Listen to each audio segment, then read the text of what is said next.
महाराज जी, कई बार जब कोई हमारे साथ बुरा आचरण करता है तो उस समय हमारे मन में भी उसके लिए बुरा भाव एवं दुर्भावना। आता है। यही मनुष्य वृत्ति है, यही मनुष्य वृत्ति है, कोई नई बात नहीं, सबके अंदर आता है।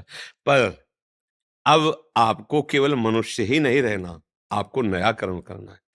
आपको साधारण जीव की गति में नहीं जाना, आपको आत्मा स्वरूप का बोध या भगवत प्राप्ति करनी है, तो अध्यात्म मार्ग में चलना होगा। अब अध्यात्म मार्ग से आप इसे काट सकते हैं, अन्यथा तो फिर लड़ाई झगड़ा राग द्वेष ये तो चलता ही रहता है। अध्यात्म मार्ग से कि ये आदमी क्रिया कर रहा है, लेकिन इसका कारण क्या है। बुद्धिमान आदमी कारण पे पहुंचता है, क्रिया पे नहीं टिकता।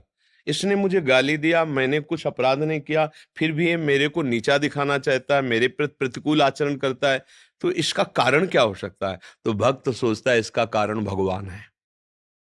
क्या भगवान क्या कारण हो सकते हैं, हमें गाली क्यों दिलाए।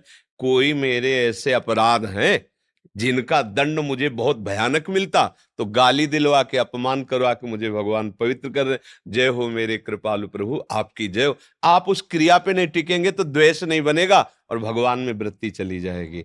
और अगर क्रिया पे टिकेंगे तो आपको फिर गुस्सा आएगा कि तू क्या समझता है, मेरे को गाली दे के निकल जाएगा। अब ये नई क्रिया बनना शुरू हुआ और हमारा पतन हो जाता है।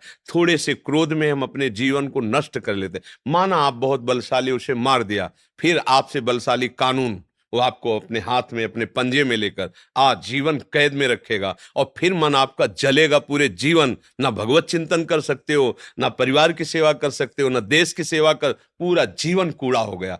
एक मिनट अशांत और असावधान रहने पर पूरे जीवन को मिट्टी में मिला देते हैं लोग। देख लो सब, वो तो संसार बस वही अवसर है। हम अपने को जब हमें कोई गाली दे रहा हो तो उसके कारण पर पहुंचे कि प्रभु मैं समझ रहा हूं कोई ना कोई मेरी गलती है, मेरा अभिमान है, मेरा दोष है, जिसका मार्जन करने के लिए आप ये लीला करो। वहां उससे कोई हाथ पैर नहीं जोड़ना है, पर अपना सर झुकाकर वहां से हटना है। अगर वो पीछे से एक दो चपत भी मार देता है तो आप निश्चित समझो, जब आप ऐसे चलोगे तो गुरुओं का वैभव रक्षा करता है।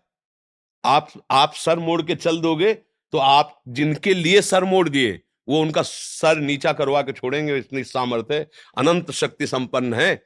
गुरु वाणी के अनुसार चले, सहन करना, दूसरे को क्षमा करना, और उस समय गुरु चिंतन में, भगवत चिंतन में लग जाना, तो बच जाओगे। लड़ाई झगड़ा राग द्वेष हर व्यक्ति के अंदर है, आप नहीं, हर व्यक्ति के अंदर। इसी को मिटा दे सो महात्मा, और जो इसी में फंस गया वही संसारी पुरुष होता है। महात्मा जिसके विचार, जिसकी बुद्धि निरंतर भगवत तत्व में स्थित होती, उसे कहते हैं। कोई भी घटना, कोई भी परिस्थिति, कोई भी दुख, कोई भी अपमान उसके हृदय में क्षोभ नहीं पैदा कर सकता, क्योंकि वो विचारवान है। तुरंत विवेक के द्वारा अपने को संभाल लिया। और अज्ञानी पुरुष तुरंत उस घटना से, घटित परिस्थिति में आकर वो ऐसी नई घटना कर देता है जो जीवन भर शोकित होना पड़ता है, जीवन भर। इसलिए भैया सावधान रहो, दूसरे की कोई गलती नहीं, मेरी ही गलती का परिणाम दूसरा मुझे दे रहा, पक्का समझ लो।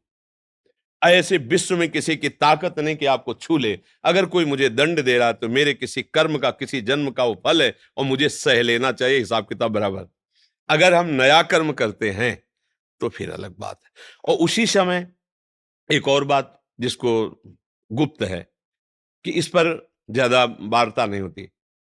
आप बिल्कुल ऐसे ही चल रहे हैं और किसी ने गुरुवाणी, गुरु, इष्ट, इसके प्रति प्रतिकूलता पैदा क्यों, आपको होश ही नहीं है, और आप कर बैठे जो करना है। अब वो आपके बस की बात नहीं है। वो ईश जो है, वो परमात्मा जो है, वो सदगुरु जो है आपसे करा रहा है। अब आप निहाल ही रहोगे, आपको कोई परास्त नहीं कर सकता। जब मैं करूंगा तो हिसाब होगा, जब आप करवाएंगे तो फिर कोई, तो जब भगवान के यंत्र बन जाए फिर ऐसा कुछ हो, वो जाने। अपनी तरफ से क्षमा, अपनी तरफ से दया, अपनी तरफ से विवेक के द्वारा मेरी ही कोई गलती है ऐसा भाव रखना, और फिर भागवतिक विधान जो हो वो हमारे बस का नहीं, ऐसा भाव रखना चाहिए।